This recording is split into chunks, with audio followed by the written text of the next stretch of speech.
messed up, and they're now filled with pollution. TV screens and magazines, we're beginning to look for a solution.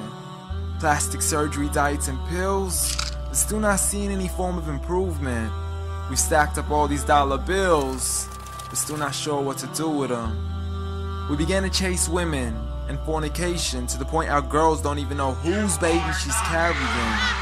We're so afraid of commitment, but have no problem with damaging. She has your kids now, but you're still not even contemplating the possibility of marrying. See, this is what happens when we neglected Allah's best examples. You called her Mary, we call her Maryam. A woman who was perfect since birth, the best to walk the skies and the best to walk the surfaces of earth.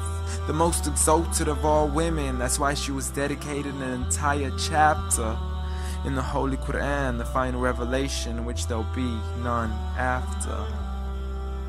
She was the best of all women, and to society she should be leading the way. I mean, that's why our women be dressing like her, because just like Mary, when Allah decrees something, we hear and we obey. See, Mary used to cover up. Despite everything they used to say, she would hide in hibernation, and to Allah she would pray.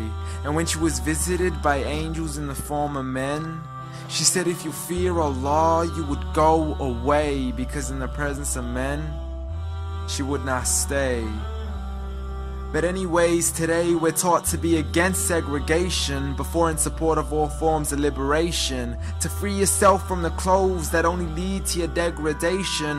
Why do you gotta cover your face for? We gotta see your identification. But little do they know her identity's right there. A woman who fears Allah and commits to her religious obligations.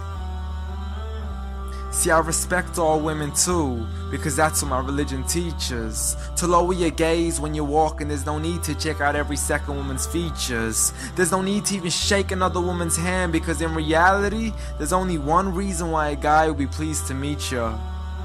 And you could go ahead and deny it, but don't blame me for stating the obvious. When the pornographic industry is worth billions, you still don't see where the problem is? Sex is embedded into society to the point we'll exploit it to merely sell a car. So you can act like this is all new to you, but you know for a fact how innocent we really are. I mean, just look at the simplistic way we're taught to dress. It's like if you dress less, then you're destined for success. You then force your women into heels and have the nerve to say that we oppress. You got it to dress up tightly, like it's an opportunity. But every time we lose our minds, it's like, see what these ladies do to me? But I'm not blaming it on the women, because we too have responsibility. Prophet Muhammad ﷺ said the best of men is he who is best in his character, and the best of them is he who is best to his lady after he married her. He was the best to his wives. I mean, just take a look at Aisha. He compete with her in races and smile just to make her happier. So when you do marry, do so with the intention of paradise is where you plan to carry her. But before you plan to carry her to the altar, maybe you should alter your decision. Because if the only reason you're marrying her is for the outside, then realize you're going to be locked inside of a prison. For that reason, Prophet Muhammad ﷺ said marry for 4: beauty, family, status, but most importantly her religion. Because a woman without religion is a woman who could do with a bit of extra wisdom. We're meant to grow old together, mercifully, so we can be protected under Allah's supervision. But relationships are a mess, and there's no guarantees you're gonna be a survivor. So be kind to her, and know that Allah will be kinder. Be a man who stands in front, but also a man who can stand beside her.